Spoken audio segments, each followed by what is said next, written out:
about implementing accessory work, whether it's bicep curls, pendlay rows, Mm-hmm. rah, rah, rah. Yep. And I just whether it's worth it. Is that extra time after an MMF session?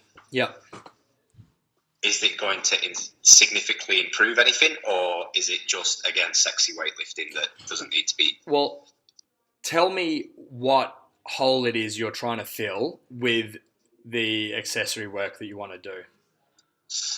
My biggest hole, and again, whether it would improve it or not, is I can feel like I'm improving as an athlete with all my MFFs until I hit a heavy barbell or a moderate barbell. I just feel like they absolutely crucify me. Mm-hmm. And what's your limiting factor there? Is it a cardiorespiratory endurance? Do you feel like you're hitting that point where your body's turning acid? Is it purely breathing? Is it your strength? It genuinely feels like everything with those workouts. Like I can do a workout like the rowing intervals, the running intervals, the relative stamina stuff. I did a multimodal yesterday with Jen, the 9-minute AMRAP 369 with shoulder to overheads at 60, strict pull-ups because of my shoulder and back. I moved so well. Like stuff like that. When weight is so the heavy. issue is those heavy and moderate barbell metcon sessions, the whole idea is that it's not your powerlifting or Olympic lifting. It's not your pure cardiorespiratory endurance. It's where those points intersect. And that's the whole idea. So you should feel like it's everything. But if you look at what your limiting factor is there, it's not your strength, it's not your engine, it's your ability to have both of them manifested at the same time, So if you look at what accessory work you would need, it would be work which is going to help to buffer those hydrogen ions out of the blood.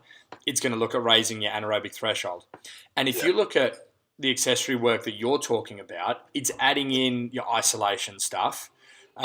Maybe it's posterior chain isolation work or bicep curls you were talking about. Those aren't the things that are limiting you in that time domain, in that exercise mode and at that loading. So you doing those things isn't going to help you. So your accessory work has to be biased towards what it is that's limiting you, because the limiting factor for you in any session is what needs to be improved upon, because that's the weakest link in your chain. So if we can strengthen that link, then it improves you. And the way we do that is by improving your anaerobic threshold. And the way we do that is by your accessory work not being a bodybuilding or functional bodybuilding type stuff, but your accessory work is stuff to raise that threshold. So it becomes your running and rowing intervals and those trainable weakness sessions that you're programmed for already. So I understand where you're coming from, that you see a lot of other people doing this. But maybe it's because that's what they need, because maybe that their limiting factor is a weakness in that muscular chain. Whereas for you, the limiting factor is not a muscular thing.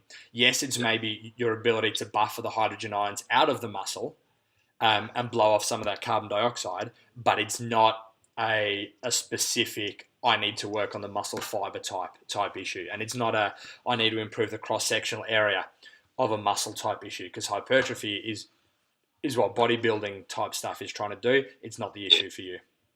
Sweet. Legend. Cool. Thanks, man. Easy, mate. All right.